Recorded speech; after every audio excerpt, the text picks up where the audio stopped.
ইসলামী bank news top 10। Begum Khaleda জিয়ার অবস্থা স্থিতিশীল, জানিয়েছেন বিএনপি নেতারা। হাসপাতালে ভিড় না করতে নেতাকর্মীদের প্রতি আহ্বান। বিএনপি চেয়ারপারসন বেগম খালেদা জিয়ার চিকিৎসার খবর নিয়েছেন রাষ্ট্রপতি মোহাম্মদ শাহাবুদ্দিন।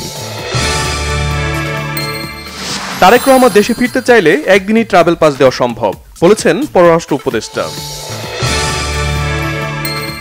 বিডিআর হত্যাকাণ্ডের মাস্টারমাইন্ড শেখ হাসিনা, মূল সমন্বয়কারী তাপস, দলগতভাবে জড়িত আওয়ামী লীগ, জাতীয় স্বাধীন তদন্ত কমিশনের প্রতিবেদন। দুর্নীতি দমন কমিশনের মামলায় সাবেক প্রধানমন্ত্রী শেখ হাসিনা, শেখ রেহানা ও টিউলিপ সিদ্দিকী সহ 17 জনের বিরুদ্ধে রায় ঘোষণা আজ। আইন শৃঙ্খলা পরিস্থিতি ভোটের অনুকূলে, জানিয়েছে স্বরাষ্ট্র মন্ত্রণালয়। মক ভোটে উঠে আসা প্রতিবন্ধকতা সমাধানে দ্রুত গতিতে কাজ করছে ইসি। প্রধান উপদেষ্টা ডক্টর মোহাম্মদ ইউনূস বলেছেন, বিগত সরকারের আমলে সশস্ত্র বাহিনীর যেসব সদস্য বৈষম্য ও নিপীড়নের শিকার হয়েছেন তাদের ন্যায় বিচার নিশ্চিত করবে সরকার। খুলনা জেলা ও দায়রা জজ আদালতের সামনে হাজিরা দিয়ে ফেরার সময় প্রতিপক্ষের গুলিতে 2 সন্ত্রাসী নিহত।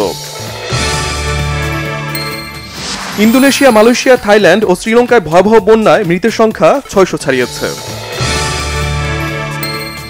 ক্রিকেটার কেনার হাট বসেছে বিপিএল নিলামে। কোটি টাকায় নাইম শেখকে দলে নিয়েছে চট্টগ্রাম রয়্যালস।